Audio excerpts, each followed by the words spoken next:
to the big debate over the proposed FCRA amendment bill with India's ambassador to the United States, Vinay Quatra, stepping in to counter myths surrounding the legislation. The envoy's argument is simple. India isn't shutting the door on foreign money. It is asking organizations receiving it to register, to follow the prescribed route, and also report how the money is spent. So this also comes in, remember, after India also, gave a fact check to a US lawmaker who criticized FCRA. But this is a full myth buster that has been put out by the envoy. My colleagues Akanksha, Swaroop and Pratibha joining us live on this broadcast. Akanksha, Vinay Quatra now setting the record straight on FCRA, giving out a full myth buster and actually telling the world that India is not an outlier when it comes to FCRA. Absolutely. There's a point-by-point rebuttal to every myth that is currently being generated, say, in Indian media or international media, and also by lawmakers abroad, as we've seen how the latest attack came from the US Congressman Riley, who in fact accused of India of introducing this bill, which would in fact directly impinge upon the Christians, not just in India, but also abroad, given that maximum NGOs, according to Congressman Riley, the money coming in to India was through these Christian NGOs. So I just want to quickly take our viewers through what Ambassador Quatra has made amply clear. He's gone on to say that it is a myth that law will lead to seizure of assets of NGOs, including religious charities, places of worship, hospitals, schools and charitable. India will in fact rather welcome genuine international partnerships and has always provided a legal framework with such contributors that can be received and utilized. In fact, India will now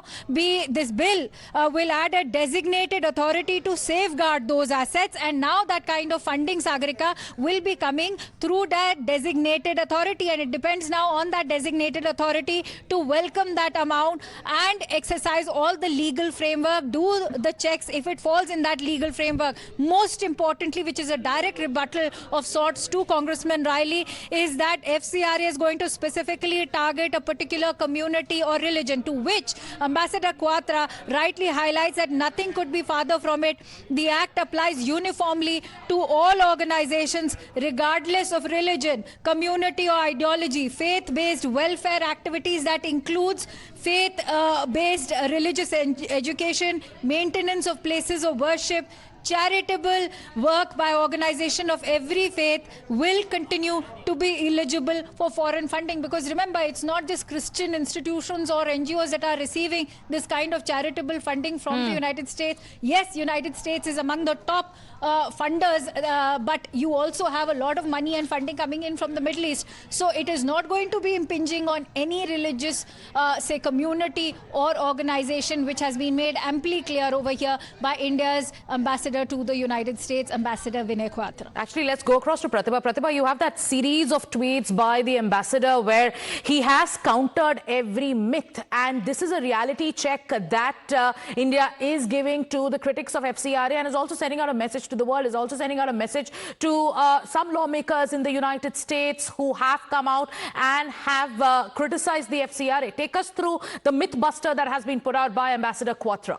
Yes, Sagarika, it's a fairly long series of tweets that has been put up by the Ambassador Vinay Quatra, who has spoken about every myth around the FCRA bill and has given a understanding of what it actually is. So separating the facts from the myths. And he starts by saying there are many misunderstandings about the proposed foreign contribution regulation amendment. And here is myth versus reality.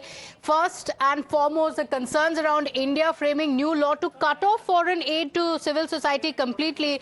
The truth in detail, he says, regulation of foreign financial flows in public and political spaces is a sovereign step that is driven by national security concerns. It's an accepted feature of modern governance. And then he also goes on to mention that the law is that the fact is that the law does not forbid Indians from receiving any foreign donations or even shut down the law-abiding civil society. Tens of thousands of associations are registered under FCRA and routinely receive foreign funds for health, education, disaster relief and research. That's what he goes on to say. And there are point-by-point rebuttals that have come in from him. And then he also goes on to mention the myth around whether this law is going to lead to the seizure of assets of NGOs, including religious charities, places of worship. And he says India welcomes genuine international partnerships and has always provided a legal framework within which such contributions can actually be made. And then the point of the FCRA specifically targeting a particular religion or community. Remember, this has also been mentioned.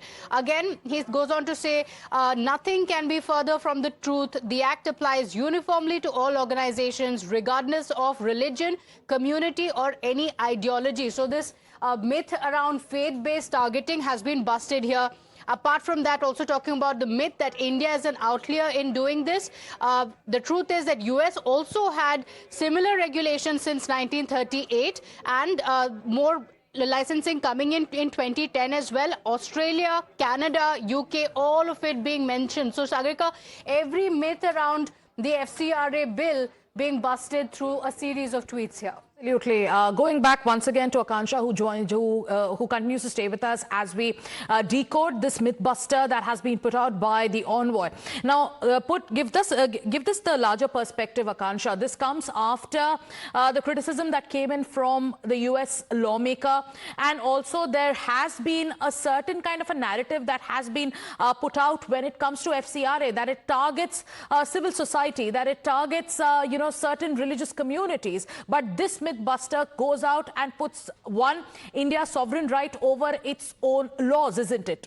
Absolutely, Sagarika. It should be kept in mind that Ambassador Quatra, in all the points that he's shared, he's of course reminded the United States that they also have a similar legislation which has been in place since years. In fact, most recently it is Australia, Canada, and even the EU which are working on similar legislations. And if the United States had to have an issue, why are they waking up to it now? Because India has had an FCRA in place since the year 1976. More importantly, we strengthened it with a legal and more modern framework since the year 2010 onwards, and we have had various amendments in the years gone by, whether 2016 and 18. Now, it should be noted that Ambassador Quatra has also shared a whopping figure of how India has over 3 million NGOs which are in fact sending money to India, and many of them, close to 14,450 are it's a minuscule figure if you look at it. Only over 14,000